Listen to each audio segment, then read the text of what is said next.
So number 28, we're given that the position of an object connected to a spring varies with time according to the expression x equals 5.2 centimeters times the sine of 8 pi t. One quick note before we get started. Normally we think about position in terms of a cosine curve. In this case, it's given as a sine curve. No big deal, it's just a phase offset set.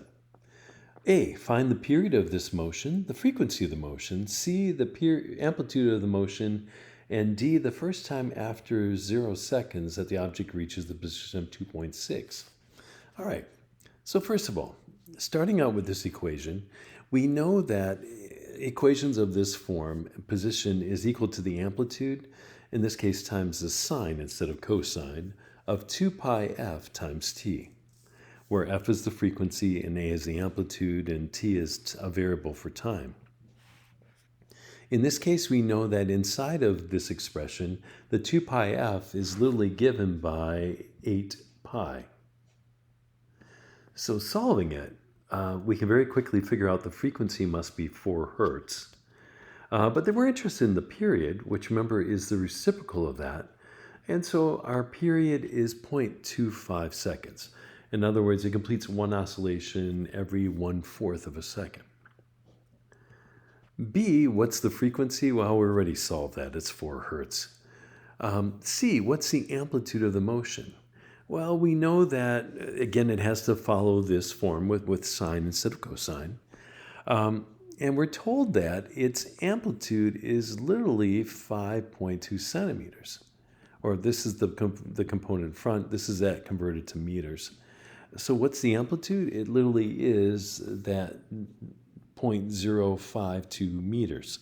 Again, we always like putting everything in meters and in seconds and in kilograms if we had to. Finally, D, the first time that it is at that position. So here's my position equation. With the amplitude we found and using the 8 pi that they gave us, actually everything that we've already used, and we're trying to figure out at what time is its position given literally this. Well, just a little bit of algebra and trig. Dividing both sides by 0.052 gives us 0.5 is equal to the sine of that. And now you can do the inverse sine of both sides. Or some of you will recognize immediately, oh, wait a second, when is sine equal to 0.05? Well, when the quantity inside of here must be equal to 30 degrees, or pi over 6. Taking the inverse sine of both sides gets rid of the sine on this side. Inverse sine of 0.5 becomes that pi over 6, or 30 degrees. Pi's cancel.